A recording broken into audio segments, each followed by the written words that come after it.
שלום לכם. כעת אני אציב בפניכם את מערכת טרקינג אין, שלב הראשון. המערכת פותחה בישראל וגם בחלקה פותחה בחול. כעת ניכנס לתוך המערכת.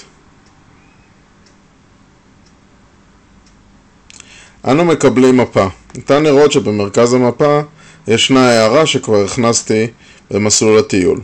המערכת בעצם מקליטה את המיקום הגיאוגרפי ומאפשרת לנו להוסיף הערות. כעת נכיר את התפריטים. תפריט כאן, בעצם יש לי את הכפתורים שאיתם אני מנהל את המערכת. נתחיל בכפתור הזה. הכפתור הזה מאפשר לי בעצם לבחור להתחיל להקליט, להפסיק הקלטה ולעשות פאוז. נחזור חזרה.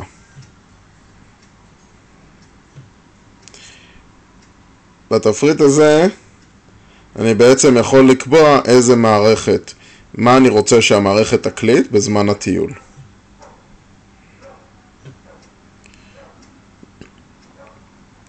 הכפתור הזה מאפשר לי להוסיף הערות ונתונים למסלול הטיול, כגון הערה כתובה, הקלטת שמע, הקלטת וידאו ותמונות.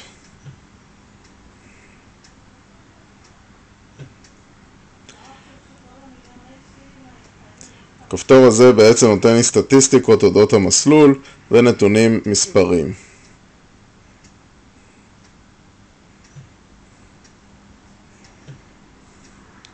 וכמובן אני יכול לשתף את הטרק הזה עם מספר אנשים, שבמקביל המערכת שלנו שולחת את זה לדאטאבייס שלנו לצורך השלבים המתקדמים יותר.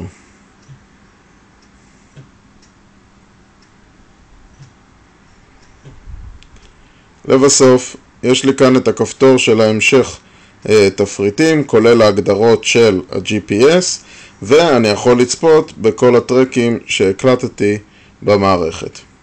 המערכת פותחה בישראל, וההמשך שלה היה, כמו שאמרנו, בחול, על ידי מתכנת בולגרי.